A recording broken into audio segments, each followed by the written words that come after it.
You're listening to the Patriot Nation Podcast.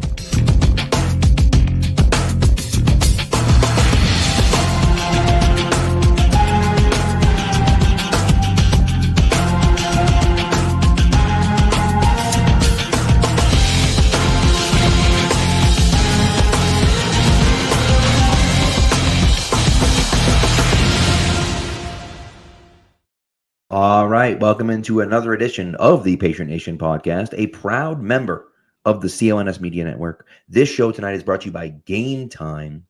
Download Game Time today, put in the promo code CLNS, and get $20 off your first purchase. What time is it? Game Time. Matt, here we are. We are like less than 2 weeks away, 10 days away from the NFL draft. And there's lots of drama going on in the top half of the first round. The invite list got finalized today. Really interesting names on that invite list. Might be a long Thursday night for some of those people, but they're there Thursday and Friday, so hopefully all of them will be drafted by then. We'll see what happens. Yeah, no, it's always interesting to see who wants to be there, who wants to be home, who chooses to be there. That makes you go, why do you think you're going in the first round? Yeah, and then with the drama this week too, I think everyone thought as of this morning we had a pretty good idea what the top three of this draft was going to look like at this point, and then an hour ago or whenever that was, the tweet goes out maybe 2 hours ago that Shedeur Sanders is going to be working out with the Giants all of a sudden. And, things feel a little bit different. So, it's silly season. So you never know exactly what's going to happen. But here we are. Yeah, sure is. And I'll tell you, it's nobody knows what's going on, right? And the full list is wild. I mean, there's people on it. Jackson Dart is on there. Yeah, should we start with the quarterbacks on the invite list? Yeah, let's start with the quarterbacks. So you got Jackson Dart, which I just mentioned. Obviously, you have Jalen Milroe, which was announced I think last week. It was announced that he was going. It was actually the first one that I had heard was going to be there, which was really interesting to me because I was like, Jalen Milroe? Jalen Milroe? But I mean, that's an interesting guy who's not on the list, Shedeur Sanders. Yeah, and that to me is really interesting. Well, I think what that tells me is he probably wants to be with Dion for it. Yeah, which I think makes sense. But I think there was listening to podcasts today. There was some talk that if there was going to be a Will Levis moment in this draft, it could be Shedeur Sanders, the guy who everyone's talked about as might go top 5. And then, once that slide begins, you never know where it's going to stop for a quarterback. Because once the most QB needy teams have decided, we'll pass, who knows what that's going to mean for you. There is no floor on that necessarily. And we all know the Brady Quinn drama and the Will Levis stuff, and Shedeur's a guy who you listen to the press today, and even you get everything from the Giants saying they want to work him out. That says this guy, especially this close to the draft, less than 2 weeks away, says that all right, this guy might go top 5. There's people saying he might fall out of the first round depending on how this falls, and when you add in the fact that he's not even going to be there, I'm not super surprised by this. I think he has an entourage of people he wants to be with for this, including his family. And I don't think, I think they'd rather all be together where they're going to be than be at the actual draft. The Dart Milroe thing is interesting to me because neither of these guys are a day one lock. I think it's more likely that both of them don't go than that both of them do get taken. So I'm curious, they might not even get the camera that much on Thursday. This might be a Friday thing, and it'll be a cool moment when they get picked. But I was not expecting either of those guys to be accepting. Yeah, it's interesting. I'm thinking, is it Geno Smith that had dropped. What year was Geno Smith drafted? 2013. Was Geno Smith drafted 2013? Okay, so it was. The only reason I remember it is because it's talked about in draft day about how in the movie draft day how last year we had Geno Smith drop out of the first round. We all expected him to be a first round pick, and so I think that's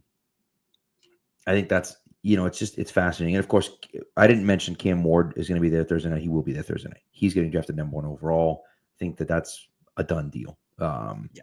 And so he's getting drafted number 1 overall. But those are the 3 quarterbacks that are going to be there. I'm fascinated to see what happens, right? And I think that's you're really gonna, I'm really gonna be interested to see what goes on and what people think. And and obviously this has started some questions about where people are going to go and who's going to be drafting and who's going to take this guy and so on and so forth.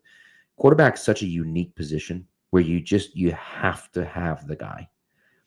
And so it almost doesn't matter where you take him. You just have to get the guy. And so, it's it really could be interesting. And maybe, listen, maybe Jackson Dart and Jalen Milroe are hearing things that we don't expect. Would not have expected Jalen Milroe to be a day 2 pick, in my personal opinion. I think Jalen Day Milroe. 2 pick? Yes. You think he's a day 3 guy? I do. See, I think the athleticism's too good. The ceiling is so high on a guy like that I think he ends up in that. I personally think he probably ends up in that Jalen Hurts type draft slot of a guy who's like, we should be taking him high day 2 just because if you might need a quarterback, you can bet on him. I kind of think he just ends up going to the Steelers in the 20s, which I think is too high. I think that's too rich, but I just think that's what's happening with quarterbacks. By the way, it's funny you mentioned the Geno Smith thing. I pulled up his Wikipedia page, and they talk about the draft, and it mentions how several teams expressed interest in him before the draft, putting the Chiefs at number 1, the Jaguars at number 2, the Raiders at 3, the Eagles at 4, Bills at 8, and the Jets, who had 9 and 13. And he went to the Jets in the second round there. And I look at that, and then I come back to the Shedeur Sanders situation, and I look at the Giants working him out. Are the Giants working out Shedeur Sanders because they want to take him at 3? Or are they working him out because they've already ruled him out taking him at 3? But if he's there at the top of the second round, they want to know, if he's still on the board, then is this something they're going to want to do? I think you look at Sanders versus Milroe versus Dart, and it's like Sanders has the accuracy and the touch with the football, which I think, something that can be taught, but is very hard to teach. It's funny, you talk about Shedeur Sanders. When you talk about him as a quarterback, in some ways you almost feel like you're talking about Mac Jones, where it's like, this guy's got a really, really good touch. It can really place the ball, but like, you need good weapons around him. He's not going to hit the deep shots. And the way you start talking about it, it's okay. So he's not an elite level athlete. He's a good athlete with really good touch on the football. You look at Dart and Milroe. Dart is a guy who I think handles pressure better. He's a better athlete. He's a better runner. Milroe, obviously, much better runner, much bigger arm. Both of those guys, Milroe and Dart, are very inaccurate with the football, especially down the field in Dart's case.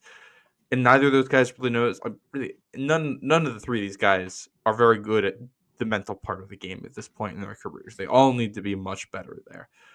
So, like, it makes, like, it's, I see why Shedeur is ahead of the other guys, but it also wouldn't surprise me to see these guys come off the board in any order, because the specific characteristic teams are looking for there. If some of these teams just like the athletic traits, they say we can teach the rest. We're going to go for one of these guys. Some teams are going to say we want the guy who has the accuracy and the pedigree, and we'll build the system around him. It just depends on who checks enough boxes at the right spot value-wise in the draft, and that's where you get these really wide error bars on where these guys can go. No, it's a fair point. It's really a fair point. You keep making that face, it's going to stay like that. I'm trying to get my What the hell is this, dude? Why is your audio on, Pat? Military. I have no idea what happened. I opened up NFL.com and a USAA friggin' commercial popped up. Jesus Giving away free Christ. advertising on As you. if Make them pay for that. NFL.com doesn't get paid enough. Jesus. Yeah. I was looking Yeah. up somebody, Jack posted Milrose very similar to Jalen Hurts coming out of college. And I was like, that just doesn't seem right. Hey, I think Milrose is like Jalen Hurts coming out of Alabama. And the key difference there is that Hurts then went to Oklahoma and learned the game a little bit more. Milrose is just much more raw as a player at this point. Well, I was even thinking just their size. Like I feel like Hertz was significantly bigger. Maybe not significantly bigger, but no, not much. Only 5 pounds bigger. He was only 222 That's coming out, surprising to as me. opposed to What's the height? 217. 6'1". They're both 6'1". 6'1", 217 Yeah. for Milrow and 6'1", 222 for Hertz. That does seem low, but maybe it's just because Hertz is so strong, and I don't see Milrow as a guy like that. To be that strong of a runner, but I don't know. Well, I think Milrow is faster too. Like Milrow Sure. is Oh yeah, much more boom bust than Hurts. And Hurts has a little bit boom bust as a passer, and they take a lot of deep shots in that offense because he's good at it. Milrow is boom bust in that you don't know where the ball is going, but when he runs, any play can be a touchdown. Like there's a little bit of Justin Fields there, almost coming out. Interesting. Pat stats, by the way, it says Milrow can clean 345. So Well, that's pretty obviously a good. freak athlete. You know what I mean? So I mean, who can't do that? yeah, right. I mean, I did 345 in my sleep, dude. I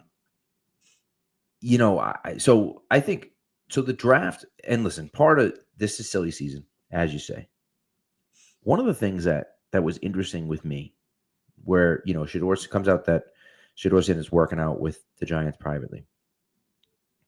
One of the fascinating things that I've just been thinking about is if you're the Giants, and it seems to me it's going to go Cam Ward and Travis Hunter. That seems like almost set in stone, right? The Browns are tweeting out today about how Field Yates is so impressed by Travis Hunter. Like the Browns' main account is tweeting that out. So like kind of feels like Travis Hunter is a Cleveland Brown. Okay, so Cam Ward, Travis Hunter. Now you're sitting at 3 as the Giants. I know Abdul Carter is the best player on the board. I get that. The problem that I have if I'm the Giants is that I have 3 really good players on my team. In my opinion, I think the Giants have 3 really good players. One of them, the rookie that drafted last year, a wide receiver. Pretty good. Okay. The other 2 both play defensive end / edge rusher. Now you're going to draft a 3rd edge rusher? And listen, I'm not saying don't do it. I think Abdul Carter's the 2nd best player in the draft. But are the Giants going to draft Abdul Carter at number 3? I don't think it makes sense for them to do it just because of the personnel they have. They have so many other issues on their team that's not edge defender. Well, and then the other funny part about that, too, is that I think the other guy who's in the conversation for best player on the team is Dexter Lawrence, who plays defensive tackle, who's also in that front. Right. And it's tough because I don't know. You have to balance a lot of things here. I also don't think you want to be too short-sighted because, Brian Burns is, I think in his prime right now. At some point, he's going to be older, and, Kayvon Thibodeau's, good, but I think still there's meat on that bone, and I'm not sure if they know exactly how good he's going to be.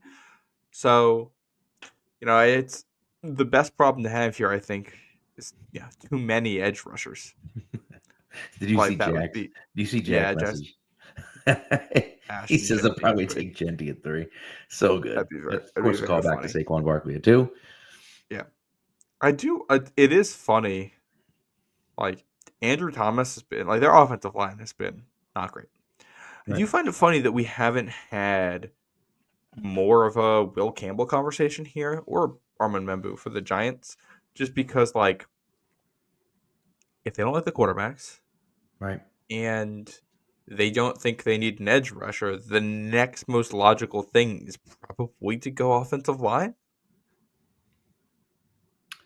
You would think, unless you're not high on the offensive line either, and that's the hard spot. Is that you really feel like I really feel good about Travis Hunter. I love Abdul Carter. I know there are some people that don't love Abdul Carter. I do. Um, Outside of those two guys, I'm not sitting here saying, man, like, I have to have this guy or that guy or whatever the case may be. Um, the biggest question mark that I have, Patriots wise, is I actually thought about this. My thought process was, okay, say the Giants take Shador at 3. Let's just say that happens. And this isn't just smoke. This is really what's going to happen. And they take Shador at number 3. You're sitting there for the Patriots at number 4. You have 2 monstrous holes, like huge, gaping holes in your roster at number 1 wide receiver and at left tackle. Right, and really at left guard too. But left guard, you think you can address a little bit later on. Maybe you got some guys. Who knows? We'll see what happens. But okay, would you trade back if you're the Patriots? Trade back, pick up some extra capital, and then draft a wide receiver or a tackle at 6 or 9 or wherever you move back to, whoever it is that moves up. And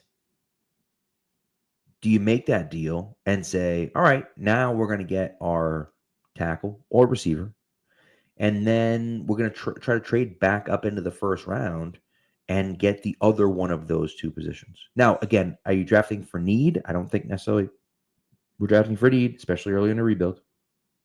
I know that's what you're coming with, Matt, I feel like. But I don't know. I just don't think you can't feel the team. I don't think that they can trade back. I don't think anyone wants to trade up in this draft. I think that's the issue. If Carter is available, I think people will want to trade up for him. That's the caveat to me. If Abdul Carter's there, I think there'll be some people to trade up for him. Now, I will say that you might have to take less than you normally would. You're not getting a San Francisco deal where you're getting multiple first-round picks to move back to 12 or something like that. Mm-hmm. That's not happening. But I do think that, you could pick up a second-round pick or even just a third-round pick and move back to, I think you move back to 6, you'd have to give up, maybe a 5th and get a 3rd or something like that. Like, you're not getting a ton when you move back. But, I think I'd rather just take Carter, to be honest, because yeah, this team badly needs pass rush. They were horrendous last year. You're not wrong about that. Yeah. And you could take a left tackle in the second. Like, you can do that. You could trade up. Like, you could take Ursery and see how that goes with a second round pick and do something like that. I think there's going to be options there. Yeah, I think they're doing Carter.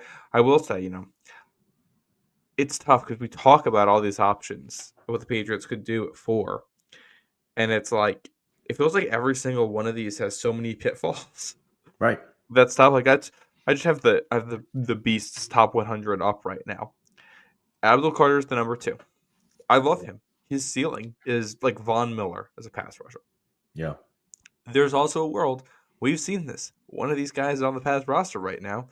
You're a speed edge rusher, and your game doesn't translate to the NFL. How do you even get on a football field? You can't defend the run. Right. And that's it. Caleb Von Chasen, he was a top pick like this and bounced around the league.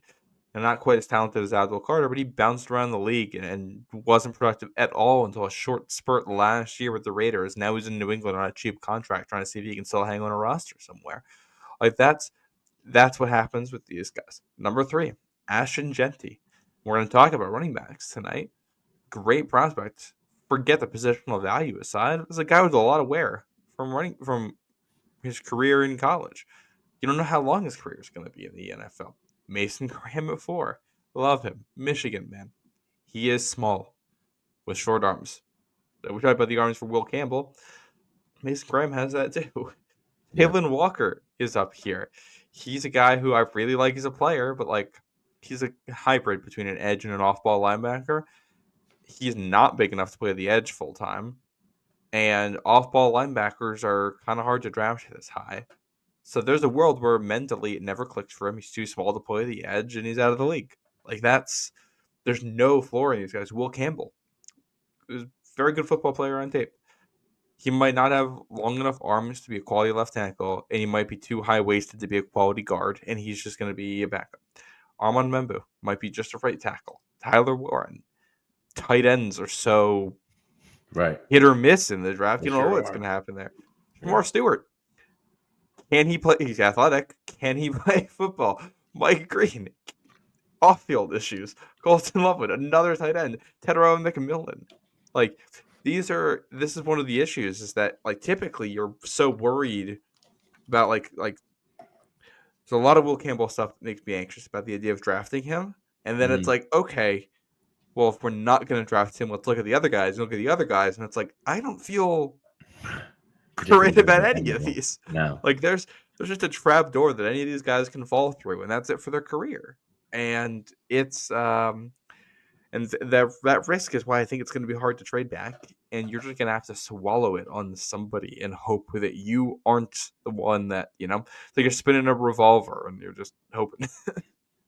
Well, that's what makes their loss or their win in the last game of the season so costly, because if you had the number one pick, this wouldn't be a discussion. We'd be talking about, we'd be buying Travis Hunter jerseys, and he'd be calling up Tom Brady. There'd be some Abdul Carter discussion. There would be, but Travis Hunter would be the pick, and he'd be calling up Tom Brady, asking him if he could wear 12, and the Patriots fans will always saying no.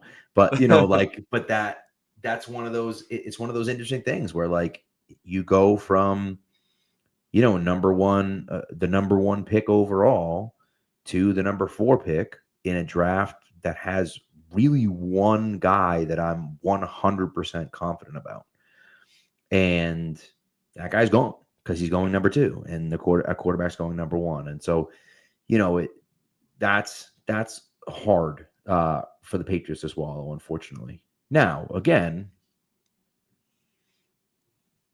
can you hit on number 4? Is there a chance you draft Will Campbell and he is a quality left tackle for the next 10 years? 100%. There's a chance that happens.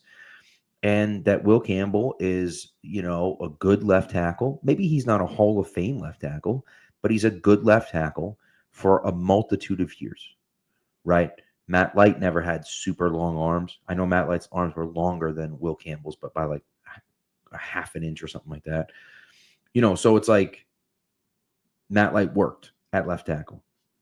Maybe Will Campbell doesn't, and maybe he does. Who knows, right? But that's the hard thing, is that now you're sitting here at 4 saying, okay, should we do this? Should we do that? Should we do this? What are we going to do? And the Giants really here have a chance to really stir up some intrigue, right, as to what they're going to do and who they're going to take. And listen, there's the reasons why you take. I mean, listen, we saw the Falcons do this last year. Falcons paid Kirk Cousins $100 million guaranteed and then drafted a quarterback in the first round of the top 10, right? So, like, it's not crazy to have drafted Kayvon Thibodeau just a few years ago in the top 5, to have traded a high round pick for Brian Burns and then paid him a ton of money, and then still draft an edge rusher at number 3 overall. I mean, it's not unprecedented. It's just like, how many guys can you get to play the same position? Like, just, you need some other guys that play other positions too. You know what I mean? And so, and so that's difficult. I also look at just from a process standpoint, the Browns, I get it. I get the Browns, where it's like, Travis Hunter is the best player in the draft for drafting him. Period. Cool. You're the Giants.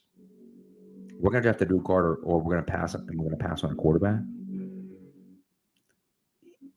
Brian Daboll is done after this year. Like, but if he gets a young quarterback in and he has a promising first year, I don't know, man. Maybe he can sell it to the owner. Maybe he can't, but maybe he can sell it to the owner. And I'd at least, that, if I were Brian Daboll, that would be in the back of my head. I want to draft a quarterback because I think that gives me a little bit longer leash. Now, of course, it didn't work in Chicago 3 times, but I think that, it could work in New York. Yeah, I don't. They signed quarterbacks. I don't know what's going on here because that's Bad. you talk when we talk about the playing time thing. Obviously, the quarterbacks the Giants signed are not good players, but it is funny that it's like, well, they have 2 edge rushers. Do they draft a third? Well, they signed 2 quarterbacks. Did they draft a third? Right. Like, it's a weird spot. I have no clue. Like, I feel like the Shador thing is them just doing due diligence. I don't think they're going to draft him. That's my read on it. I think they're just going to take Carter and figure it out. But, like, yeah. Yeah. And if Abdul Carter does end up falling to New England, it changes the way you do your draft. But also, let's say that the Pats don't draft a left tackle to the second round. He's not that good because of the Abdul Carter thing. If Carter is as good as you hope he is, that's fine because you're going to all those times that May might get under pressure, you're going to be doing that to the other team. So you're just going to be playing in lower scoring games, and you're hoping that May is going to be able to, make chicken salad more often than the other quarterback's going to be able to, which is why you took him with the number 3 overall pick. He's good at that. And if you can shore up the other 4 spots on the line, center being a need, left guard being a need, and long-term right tackle being a need, you can shore up those spots. You can band-aid one spot, even if it is left tackle, and make an offense work. Especially, they should be much better running the football this year. Forget all the stuff on the left side of the line of scrimmage.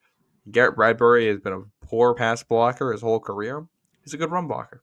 Michael Wynn is a good run blocker. Morgan Moses is a good run blocker. You should just be able to run it to that side and build an offense, at least somewhat out of that to protect May.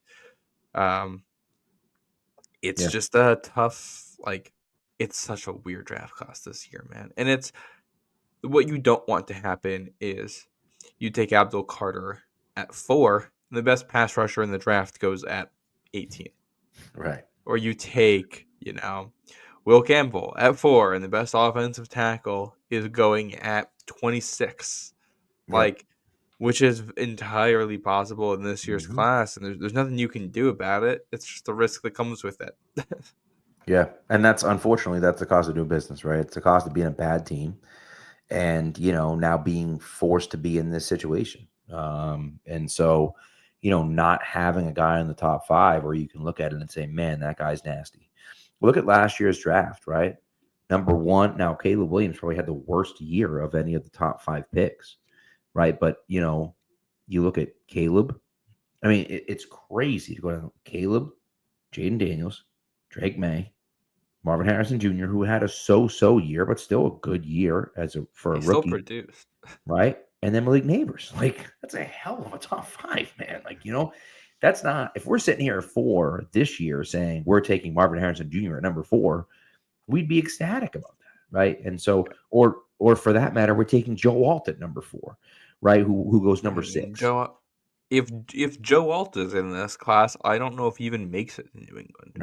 Right, and that's what's interesting about that is that he's that good where you could see an argument with him going number 1 overall in this draft class. So and as much as people wanted Joe Alt last year, I know Murph was one of those guys, and Murph has come around that May was the right pick, but man, if they had been able to get both, it would have been So and I don't know how it could have happened, but I look at what the Texans did, where they did the trade and they got C.J. Stroud and Will Anderson in the same class. And in hindsight, you wish you could have done something similar last year and gotten May and Joe Alt at the same time. Because I don't even let me see with that trade. I think they had 12. They had 10 or 12, and they traded a future first-round pick to move up to 3 and take him. It was 12, 33, a first, and a third. Yeah. They gave up a ton. So the Patriots don't have anything of that value. No, not even close. But it would have been at least your second last year, your third last year, your first this year, probably your second this year to do that move. I will say, though, you look at where things are now, and if I'm trading, Jalen Polk, Caden Wallace, Will Campbell, and whoever they're taking in the second this year for Joe Alt, I think I'm doing that in a heartbeat. Probably. Yeah, probably. Yep. If that's the case, if that's what you had told me had happened, I would have taken that 10 times out of 10. Right now, of course, who knows what would have happened, and whatever. Then we would have all looked at 34 and said there was Lad McConkey at 34, and you're so stupid for trading, which they did anyways. It But is funny because we ended up trading with the Chargers anyway. They ended up getting that pick we're talking about right, anyway. right. So, it's tough. I mean, it's one of those things. What are you gonna do? And I Yep. don't know if the Chargers would have taken that deal, even if you didn't have what the Cardinals had that we didn't have was another top 15 pick. To have that number 12 overall pick and be able to trade it, that makes it so much more valuable because you look at it and say, okay, well, we can just, yeah, sure, we can just trade this guy, right? Houston had that. Why did Houston have that? Was that who did they That's trade? from the Deshaun Watson trade, I'm pretty sure. Yes, from Cleveland, right? Yeah. So stupid, Cleveland. Um, right, that's correct. So Yep. you're right about that. Side note, we got Paper Waves in the chat. He says, I'm not trading future assets. I think this is a good thing to bring up here because I think if you're New England, and it hurts to say this as a fan who has to is going to have to watch the team this season. But if you're in a position to trade back and get future assets this year, I think you should be putting a premium on that. 'Cause next year's draft is probably going to be significantly better. Mm-hmm. Like just looking ahead, and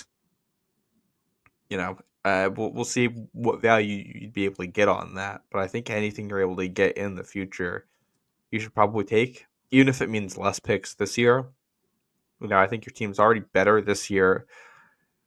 These guys should be around for multiple seasons, so they should feel comfortable knowing that they're keeping their jobs long enough to cash in these picks and actually get to use them. And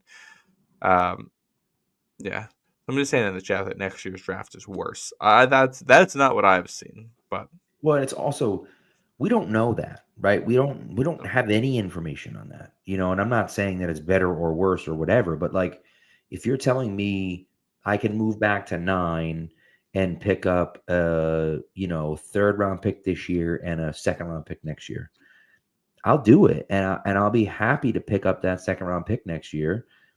And maybe next year's class is worse. I don't know. But so what? For a team like the Patriots where you're trying to rebuild, you need as many shots as you can take. It's all a crapshoot. The draft is a crapshoot. You're looking for assets. How many guys can I get? Right? How many opportunities do I have to take a guy that I think is going to be a good player in the top 100 picks, let's say? If I can move back and pick up 2 more of those picks in whatever year they are, that's valuable to me. And so I'll do it. yeah. So, we'll see. I also, Patriots Loco said, wait till 38 is not looking good. I strongly think that the Patriots should move back into the 20s. I think for me at least, depending on what you do at number 4, if it's Travis Hunter at 4, if it's Will Campbell at 4, I think there's going to be guys available in that mid-20s range, whether it's a wide receiver that you really like or whether it's an offensive tackle that you really like. There are going to be guys that are there. And I think that, you can use, say, 28 and 77 to get back into the 38 and 77 to get back into that mid-20s range and take a guy that you like in that spot and not have to wait until 38, right? Not have to worry about who's going to drop to us and who's going to fall to us, right? And that's what happened last year, right? The Patriots had a trade with the Bills to move back into the first round. And they weren't able to get it done. The Chiefs made the trade with the Bills instead. And so the Patriots got stuck at 34, and all the guys they wanted went first. All the guys they wanted went early. And so then they were sitting at 34 saying, well, we don't love any of these guys. And they moved back to 37 and ended up, drafting Jalen Polk instead. But it wasn't Jalen Polk. I don't know I don't know who they were interested in, whether it was Leggett, whether it was Keon Coleman, whether it was, Worthy even. I don't think it was Worthy, but I think it's the two big guys. Right. From Elliott Wolf's history, we know he likes guys over 190. So yeah. So it's got to be the two big guys there that they wanted. And, we talked about that last year, that there was a real chance the board for New England was going to be Leggett and Coleman because they were going to go after big receivers. And after those, the next guy, depending on how you view A.D. Mitchell, was probably Jalen Bulk. And just, he didn't play good football last year. Yeah. Yeah. So, no, that's the way it goes. Yep. So, we did do this entire segment without mentioning the Patriots have a visit with Abdul Carter. yes. Yes. He is only meeting with the top 4 teams. And so he's not which is falling for interesting because if you're in the Giants position and the Giants are trading out with someone, that's a fascinating situation because now look, they're not trading out. And I don't think they are either. But they've met with everyone anyways. It's not like we haven't had the guy in the building, but that doesn't make a difference. So anyways. But no, they're not. Giants won't trade out. And like the furthest he would fall, let's say Shedeur at 3. And let's say the Patriots say we're just going to take a tackle anyway at 4. And he keeps falling. He's like falling past Jacksonville because they need a pass rush anyway. Right. Right. I'll tell you what. Go ahead. Well, they have Trayvon Walker and they have Josh Hines Allen, but like they need pass rush. Like everyone needs pass rush. You need a lot of these guys. He's the best player on the board. Yeah.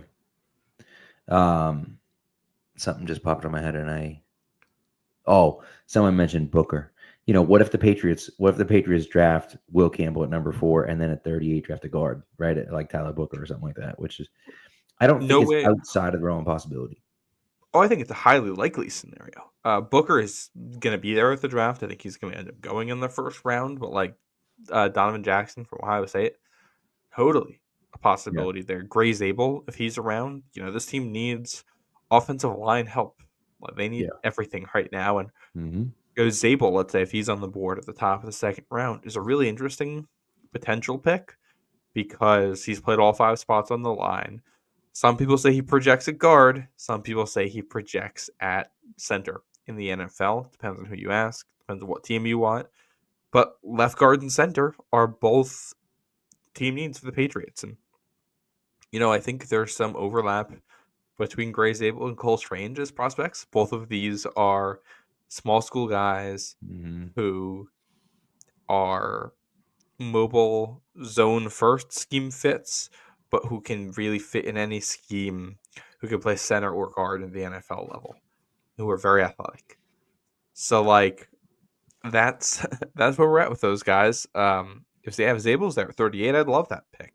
I think regardless of who they're taking at 4, because I think he's a good football player and offensive line is a need. Yeah. No, it's interesting. It's going to be really interesting to see what happens. That's why we're here. Yep, that's exactly why we're here. So, all right, let's do an ad break. You want to do an ad break and we'll do running backs and kickers? Yeah, we're doing you talking game time here? I am, in fact. All right, so I am actually going to be talking about game time today. And here's the thing, okay? There's nothing like going to an NBA playoff game, but you got to be careful about what ticket apps you go through, okay? I will tell you that 2 years ago, I bought first-round tickets for the Celtics through a different ticket app. Showed up, the tickets didn't work. The person I had bought them from had sent me the wrong game. They were unwilling to refund me. They were unwilling to give me, they ended up refunding me, but they were unwilling to give me tickets for that game. I was in Boston waiting for it. This was against the Nets game too, where they were down a ton and came back and won. So be careful about the place that you're buying from. This type of stuff doesn't happen at Game Time. So what Game Time does is it makes getting tickets faster and easier, even for hard to get playoff seats. Prices on the Game Time app actually go down the closer it gets to tip off. With killer last minute deals, all-in prices, views from your seat, and the lowest prices guaranteed. Game Time takes the guesswork out of buying NBA playoff tickets. Now, it's not just NBA playoffs, but that's what you're going to do, okay? Now, there are last-minute deals. You can save up to 60% off buying last minutes for sports, concerts, comedy, theater, and etc. There are also zone deals, which you can save even more when you choose a section and let Game Time choose the seats. It's pretty nice. And again, I mentioned that all-in seating and the seat views. There's no hidden fees. Everything's up front. Okay. And the view from your seat, I mean, is perfect, right? And they do have the lowest price guaranteed. Otherwise, they will credit you 110% of the difference. Okay. Your purchase is covered with the most flexible customer service policy in the ticketing industry. Unlike me, when I stupidly went with another app. Don't do that. Here's what you're going to do. To guess where they're buying tickets with Game Time, download the Game Time app, create an account, and use the code CLNS for $20 off your first purchase. Terms apply. Again, create an account, redeem the code CLNS for $20 off. Download the Game Time app today. Last minute tickets, lowest price, guaranteed. All right. Yeah, that's man, that was a rough night in Boston. Showed up with my buddies and for the game, and the person had sent me the wrong ticket. They had sent me tickets to game 3 instead of game 2. And just an absolute nightmare scenario. Are you muted? Nightmare is what I said. Yeah, it was real bad. It was a bad scene. But you know, it's not a nightmare, Pat. This running back class. I wholeheartedly agree with you on this one. I think I would assume we have the number. We both have the number one. Obviously, Ashton Genty is our number one running back. I assume, yes, unless you want to break some crazy news. Yes. Hold on. Before we dive into this, I thought this. I'm looking at the Beast right now, and I thought this was crazy. Yeah. The Beast has 30 different running backs with a draftable grade, 7th round or higher. Which means essentially that like every team in the league can draft a running back this year and get an actual prospect out of it. Plus, you've got a couple, undrafted free agents in here. Yeah, Boss GM in the chat says 35 draftable running backs. It's a crazy good deep class. Yeah. Which might be the best argument against taking someone like an Ashton Genty at the top, even though he is the number one. Right. But yeah, Genty. Both of our number ones, fantastic player. Yeah, dude just bounces off of tackles. Crazy bounce. Yeah, he's incredible. He's an incredible player. He's going to go early. But again, there's so much depth that it's almost like you don't need to take him early. But, again, he's just so damn good. I think your concerns with him, like I mentioned before, he has 750 career carries already. Almost 5,000 yards in college. Yeah. And he's not a guy, like, speed is not his defining trait. He wins with quickness, with vision, and with balance. So I think your concern with Genty, I don't think there's any world in which he's a bust. I think he's way too good to end up being a bust. But there's a world where he peaks in year 2 in the NFL and, like, he's really good for a couple of years, and then there's too much wear on the tires. He's getting injured a little bit, and in that span, he's never quite a home run guy.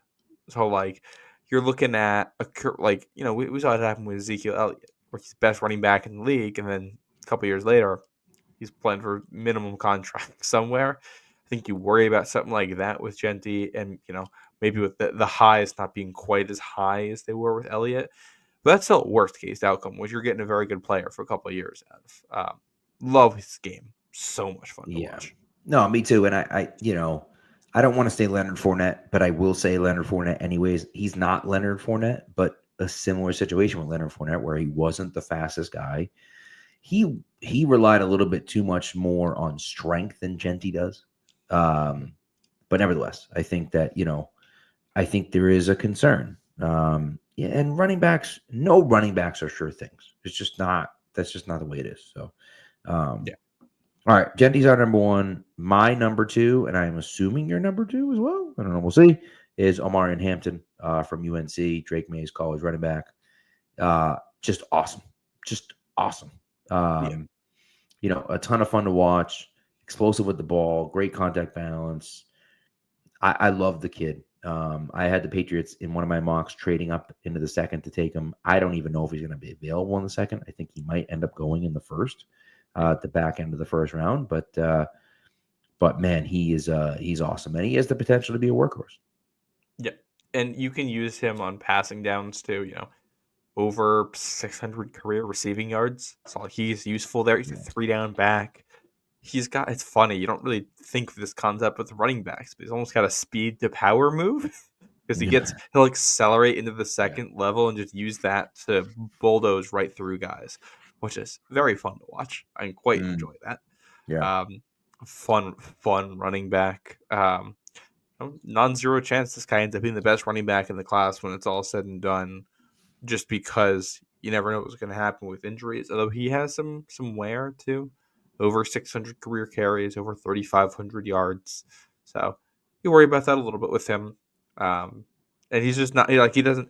One of the differences, like he's probably a little bit more athletically gifted than Genty in some ways. At least we're talking straight line speed, but not as good at setting up blockers at the next level. Not quite as creative as a runner. And of course, like Genty is very, very good at those things. That's not a negative, but that's I think what sets him apart there. Yeah, I agree. All right, my number 3 back, the Ohio State University, Travion Henderson. 4'4", 340, 38.5-inch vert, 128 broad jump. The kid is just, and he had a hell of a year, right? Got great acceleration. And I think he might be the best pass blocker, certainly out of these top guys. I'm a fan of him quite a bit. Yeah. And he's another guy that's pretty good in the passing game. Not incredible in the passing game, but pretty good in the passing game. And so I like Henderson. He probably ends up going in the second round. But he's a guy that I feel like, is really good. And if it wasn't certainly for Genty and maybe even for Hampton, that he could be a fringe first round pick. And he actually still might be a fringe first round pick. Yeah, I love Henderson. He's my running back 4, but I think my 3, 4, and 5 are pretty much interchangeable. Henderson to me is like an elite running back by committee type guy. Like, he split carries at Ohio State with another guy who I think we're going to talk about in a second here. Yep. With the fact like he's so good on third down because he can do pass protection and he can be a receiver, which makes him useful. And like, definitely not a 1-to-1 comparison. I don't think style wise they're the same, but role wise, think about Ramondre Stevenson when he was splitting time with Damian Harris. I think that's probably something similar to what Travion Henderson's role would look like as a rookie in the NFL. Guy who can be a really high quality running back too for a team and fit an immediate need. I think there's a fit here for New England. I think he's a football player. He embraces being a football player, and I think Vrabel would like that a lot. Yeah, and he can be a big play threat too. Super muscular dude. Like, he is. What do you call it? He's just a good player, man. And he buys into the team thing too. The fact that he was willing to split carries is like, okay, you're not gonna have to worry about an eco with him. You can plug him into basically any room, and he's gonna find a spot. Yeah, I agree. Yeah, I'm a big fan. Did you have Judkins number 3? No, I had Judkins 5. Okay, so did you have Caleb Johnson number 3? I had Caleb Johnson number 3. So I have Johnson 4. Yeah. Okay. Yeah. So we're all roughly on the same page here. Yeah. I think when you read the scouting report and you watch the highlights of Caleb Johnson, like he everything about him is like if Pierre Strong was good, like zone runner who can just hit home runs. He's not really a make you miss guy, but you give him a lane and he'll punish you. Which is funny because he ran a 4.57 40. Yeah, real slow. I don't feel like I necessarily saw that on tape. I mean, I guess it's kind of there, but like he's got some long runs on tape. So it wasn't like you give him a lane, he knows how to get there. He's been productive at Iowa, was an All-American last year, and no fumbles. So that's something, definitely a fit for New England there. Yeah, I mean, he just, ran the running at the combine's really strange, man. Really strange because he just like he doesn't look like that on film. I mean, he had Yeah, 21 carries of 20 plus yards or more he had 21 carries of 20 plus yards in 2024. That's yeah. that's 21 is wild. That's a ton of carries. And again, That's it's well over one per game. right, right. And so it's just one of those weird things, right? Where it's like, how the hell do you do that? And it's Iowa. They're not exactly like a high powered offense. So you know that they're like kind of stacking the box a little bit, right? You're not getting those like it's not a Yeah. spread offense where it's light boxes and everything else like that. So anyways, it's just interesting. Yeah, Um I think you watch it. I think Belichick would actually really like Caleb Johnson too. You could like I the think he not probably would. fumbling thing. Yeah. He has less. Like this is something we saw Bill Belichick do. Like with Sony Michel, he had a kind of habit of picking guys who didn't necessarily have the most usage, and Yeah. like compared to some of these other guys, he's like that. I think you could also say the same about Judkins. So I think we're gonna talk about in a second here. Yep. Although he's had plenty of carries. But getting guys who were in committees, I don't know. I like Johnson a lot. I just think he's good at football. Yeah. I agree with you. Reads I agree with defenses you. really well. Yeah. Yeah, and that's the thing. And so it's one of those interesting things where I feel like he's an interesting case because yeah, the 40 time was super slow, but it's not he doesn't play like that on film.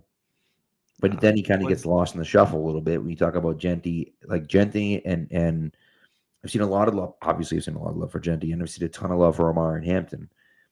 And I've seen a lot of people talk about the Ohio State running backs. I haven't heard as many people talk about Caleb Johnson, right? Just yeah. just on Twitter wise, I just haven't. He just doesn't have a lot of buzz around him. So does that mean that doesn't really mean anything? An NFL team could take him really high. Like it doesn't matter.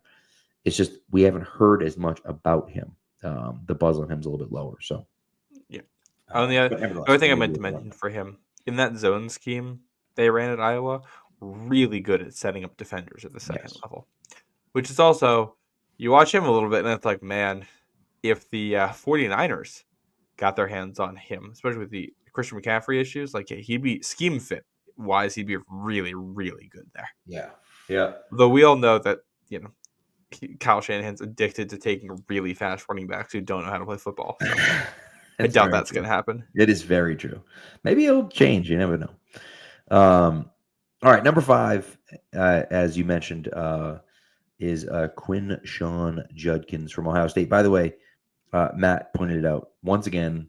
Pat and Matt, I think he might say don't compare draft boards, but do not compare draft boards and have near identical top 5. So just great minds think alike. What are you gonna do? Yeah.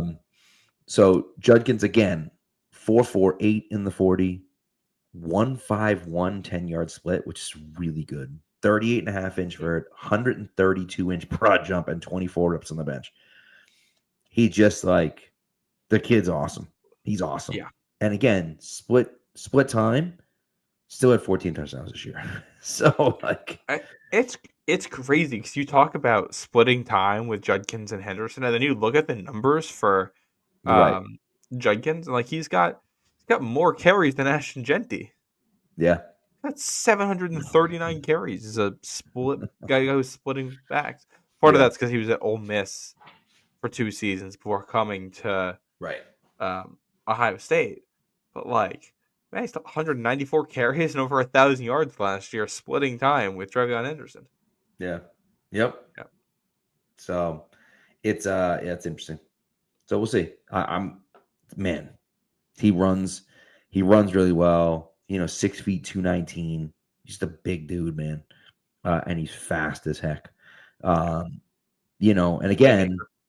3 fumbles and 800 touches, and he's definitely a playmaker. You're right about that. Still not crazy fast. I just think that he's a solid runner and he's got good speed. I just don't know if he's got like breakaway speed. Yeah. I think he has enough speed though. Yeah. Yeah.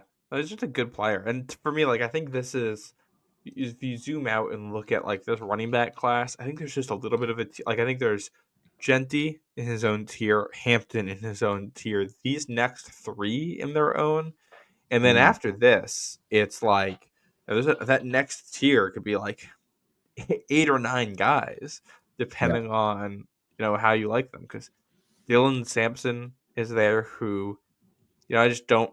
I think he's a little bit smaller, thin, for me to put in this category.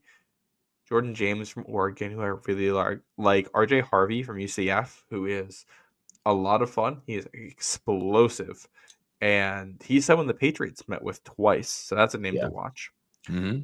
Trevor Etienne from Georgia, who has athleticism, but hasn't never really put it all together the way you would have hoped for Georgia. Basil Tootin, Jarquez Hunter, Cam Scattaboo, like all of these guys. DJ Giddens, like it's a crazy list. Yeah. Well, it just kind of depends on what you want, right? Tootin's a guy that Yeah. has insane athleticism, right? And we talked about him on the show because he was on my last mock draft. But 4.3 240 with a 1.49 10-yard split and an over 40-inch vert, 130-inch broad jump with 24 reps on the bench. Like, it's outrageous. It's outrageous. But he's 5'9", 200 pounds. Like, can he, what does he look like running with the football? And is he a guy that's an every down back? Probably not. Do you like a guy like Damian Martinez better? Do you like a guy like Jaden Blue, who, maybe he's not the biggest guy either. He's another fast guy from Texas. And so what does he look like? And so there's so many talented running backs on the list. It's crazy how many guys there are. Well, I think what's interesting, like it's one of the names that stands out to me is Khalil Mullings from Michigan, who essentially stole the starting job for Michigan and won the Wolverines games this season as being this really tough physical runner. I think he projects with a really high floor to the NFL level, and he's sitting here with an easy day 3 grade. Oh yeah, like he's not going to be the fast. What time did he run? He didn't even run a 40. 4.6. He ran 4.6. I think is from. Oh, that's the other. So maybe it's not. I'm just looking at NFL Draft Buzz. Okay. I don't think that's even estimated. anything. I don't think he did anything really. Yeah, I think that's an estimated one. Mullings is, he's not the most dynamic athlete, but he's really good at football. He's hard to bring down. He reads defense as well. He's a guy I really like on day 3. Boss G, I'm mentioning it in the chat.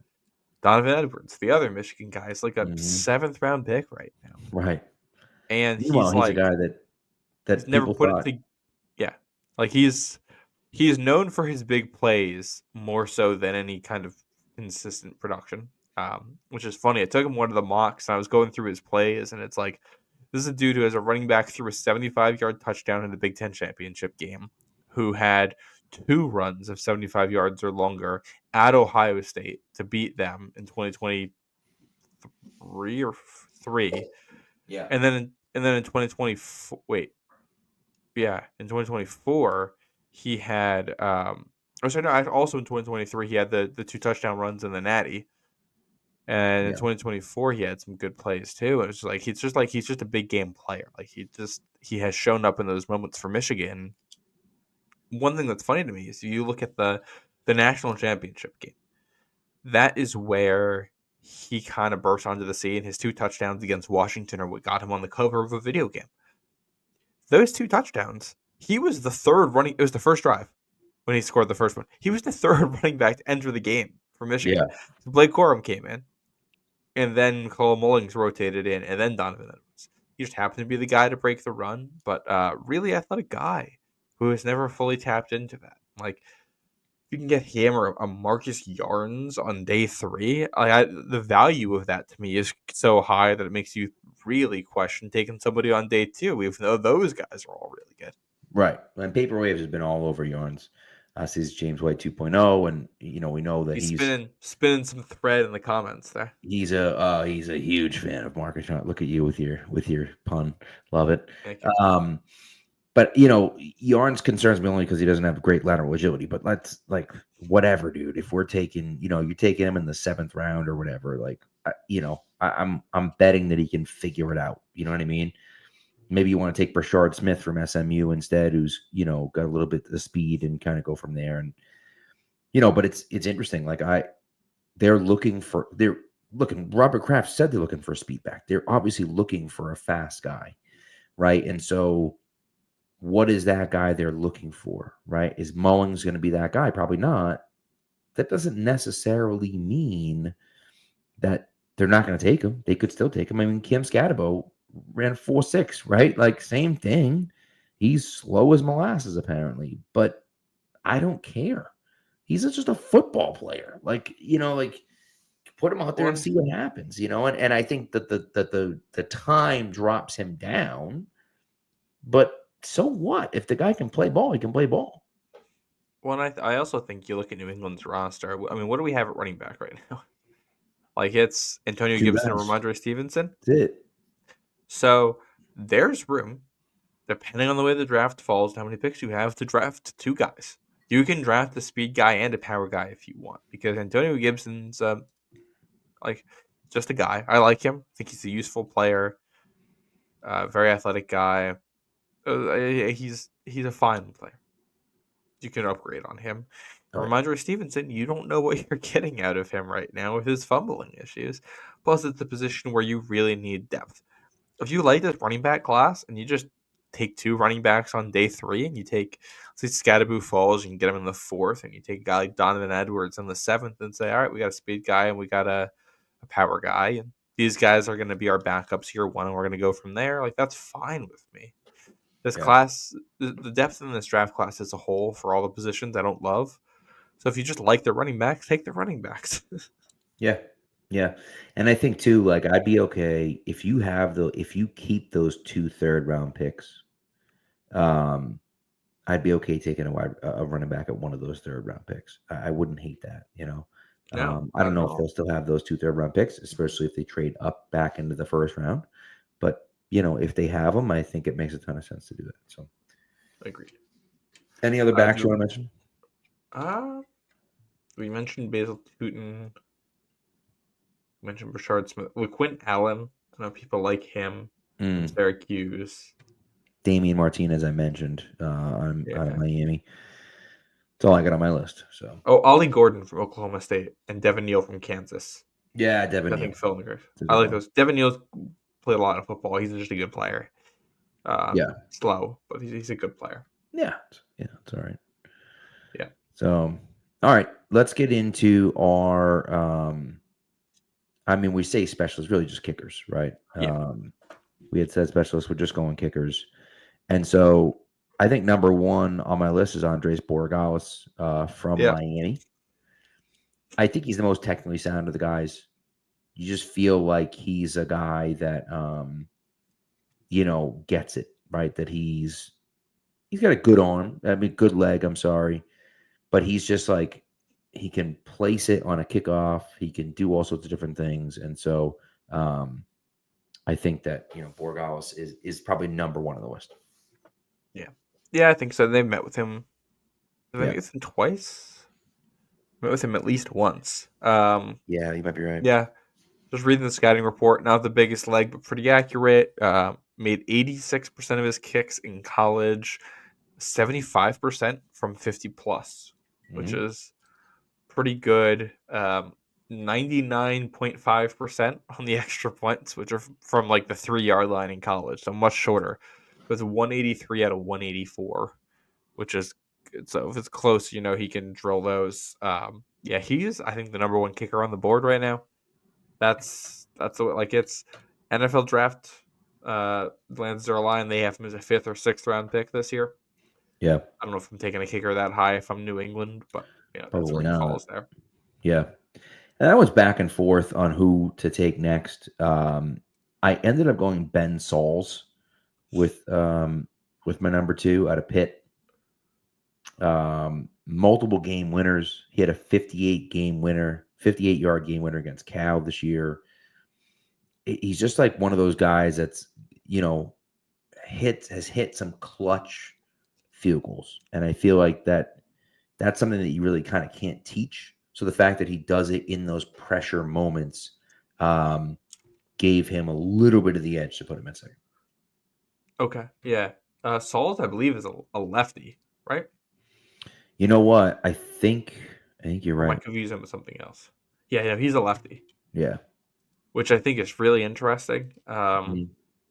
Yeah, 81% over his career, 88% last year, 21 of 24. So like he's a super solid kicking option, and up in at Pitt, experience kicking in an NFL stadium. We talked about that stadium in the last episode, Heinz Field, how difficult it can be to kick in.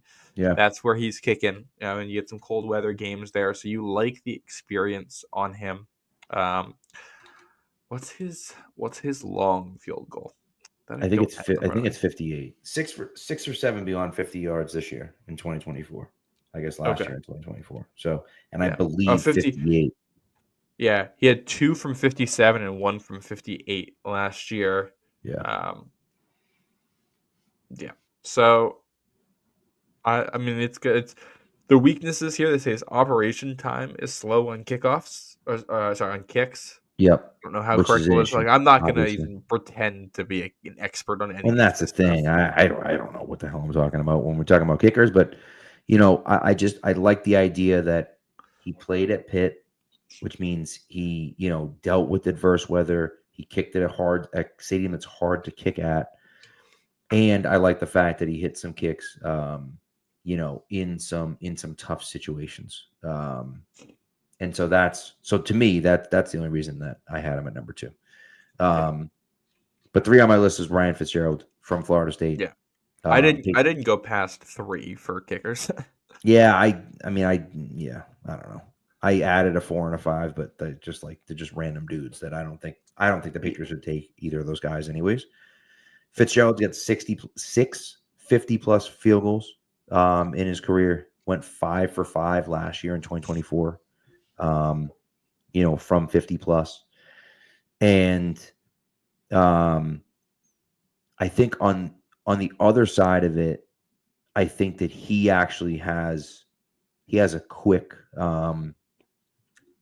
he has like a quick time from when it's kicked, or from when it's snapped, I should say. So, you know, I mean, we'll see. yeah. Or I guess he says slightly slow operation time. Maybe I was thinking Borealis as the or Borealis. Borealis. I'm sorry about that. Has the faster time, and so maybe not as technically sound, but a guy that has the leg. He played at Florida State, but he played up at BC. He played at Notre Dame, so he has played in cold weather games before as well, and hit some field goals there. So Yeah. it's one of those issues where I look at it and say, yeah, should we draft one of these guys? I think the Patriots should take a long, hard look at taking one of these guys a little bit late. What I will say is this: so they met with Borgalis twice. They met with Fitzgerald on a private workout. They met with Ben Sauls at the combines. They've done some work here on a couple of these, I think, to know what they're getting. And Yeah, it's a and weak Jack, draft class, so I don't hate taking what do you call it? Taking a kicker in a draft yeah, class like this. I Like, agree. usually I'm not the biggest fan of it because I think we're not that like, especially with the XFL. I forget the name of the league that's going on right now. USFL? No, it's not Yeah, the USFL. whatever Whatever. it is. I'm sure Yeah, sure someone will correct this in the chat. yeah. You can just sign a kicker off of one of those teams too, and you're probably gonna have better odds than you will with drafting one of these guys. So Worked like, out well for the Lions last year. yes, it What I did. wanted the Patriots to do, and they The wouldn't do it. UFL. That's what it is. UFL. Thank you, Pat Stance. Yeah. So like, I'm not taking a kicker before my last pick. I'm not taking a kicker until we get to the point where it's a kicker or a guy who you were going to try to sign as an undrafted free agent because the hit rate just isn't high enough for me. I would just sign someone. Um, but the fact that they worked out, they met with Borgalas twice is interesting to me, Yeah, and I agree. that's like, all right, they might try to get this guy in the 7th, Yeah. Yep. So, and then I have one other name I wanted okay, to let's hear mention it. here. Not a kicker. Okay. These are the 3 kickers they met with. But I'm just looking. Shout out to the Pat's Pulpit Tracker here. At guys that they met with. So they met with one long snapper at the local pro day because he's from URI, and they met with a punter from New Hampshire at a pro day. Those are both local. They also met with a long snapper named Gabe Pugh from Louisiana Tech. They went to his pro day. He and there's an offensive lineman from Louisiana Tech. Those are the two guys they met with at the pro day down there. So you're going pretty far for this. And we know how they've treated the captains from last year's team. The one guy left is Joe Cardona. That's a great point. I can't scout long snappers at all. I can't tell you if this guy's any good. And we played it out. He's been in college for a long time. He started in college before COVID, I believe, in 2019. I'm pretty sure. And he played at Alabama. He played at Louisiana Tech. I don't know if he's good at long snapping, but they met with him, and that's interesting to me. And I don't think they would draft a guy like this, but UDFA maybe as a UDFA, very interesting. And they always had if they've had Tucker Addington on speed dial for years now for when someone gets hurt. You always got to have a guy for like, hey, we get an injury. We want to have a backup that we're going to work with. We're going to bring a guy into camp. We're going to work with him so our guys are familiar. We're going to cut him, maybe put him on the practice squad, or maybe just let him sit on the street. And Cardona gets hurt, we want someone to call that we know we can work with. So I feel like Gabe Pugh's name was worth mentioning. Yeah. All right. I like it. Yeah. I like it. And I think it makes a ton of sense, to be honest with you. But, yeah, we'll see. So, yeah, I think that's it, man. I think that's what we got. Yeah, we're closing in here on the draft. There's not a whole lot else to say at this point. There really isn't. I mean, we have done as much as we can and, gone back and forth and talked about it and so on and so forth and everything else. And so, yeah, we'll see. We'll see what happens, man. Yeah. I'm trying to figure out how this guy is still in college, to be honest with you. Yeah, was he 26? He was 2019 was his first season. But it says at the capstone. What is the capstone? Bro, no idea. Oh, this is something to figure out after this show. We're not doing research on long snappers on the pod. We're certainly not doing that. Also, Jack had asked the question about who Springer had met with, and that was Fitzgerald from Florida State. That was who they brought in for a private workout. So yeah. So there you go. Oh, here we got one question here from Matt Manito. What do we think about Stephon Diggs wearing number 8? Sure, whatever. I don't like that number for wide receivers. receivers. Won't be wearing it, but what are you gonna do? Yeah, I wish. What do you call it? I wish teams were a little bit more judicious about giving out the single-digit numbers. It's like, we're in a position here with him taking 8. If they drafted Travis Hunter, like what number is Travis Hunter gonna wear? Bro, no idea. He'd have to wear like 80. Yeah, really. Or put him and that's genuinely a player that should be in just a single digit because he's gonna play offense and defense like you want, or that, or something easy so that he can switch sides and you know what's going on. Like, do you want a corner out there wearing 80? Yeah, it's weird. Yeah, It's really weird. So I think teams should be a little bit more judicious about that, so that when you get players are good, they can get one of the cool numbers instead of just giving out. 16 is available. Matt Menino says, "All right, so you can." That's true. That's weird for Travis Hunter. That's 19, especially. No thanks. Oh yeah, 19 is available now too. Hey, you can follow in the footsteps of Christian Gonzalez, who very briefly wore 19. That's true. That's true. He could maybe he could wear 21. Does anyone wear 21? Yeah. What's his name? Wears 21?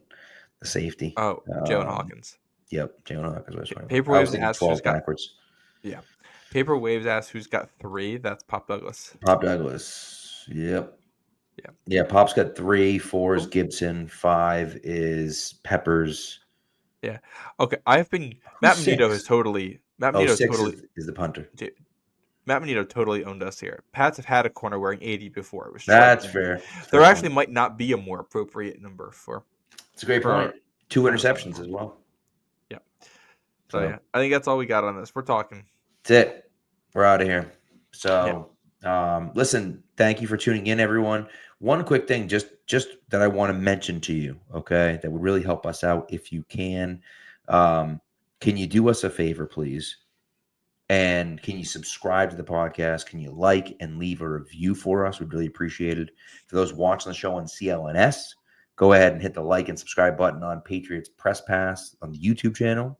And you can find our show and a lot of other great Patriots content, whether it's Taylor Kyles, Mike Cadlick, or, whether it's Greg Bedard. There's a ton of stuff on there. So, and turn on notifications as well. So you get an instant, you can find out the instant new video drops. So if you get a chance, please do that. That would really help us out. We really appreciate you. So anyways, thanks for tuning in. Thanks for being here. And we're almost there, ladies and gentlemen. We're almost there.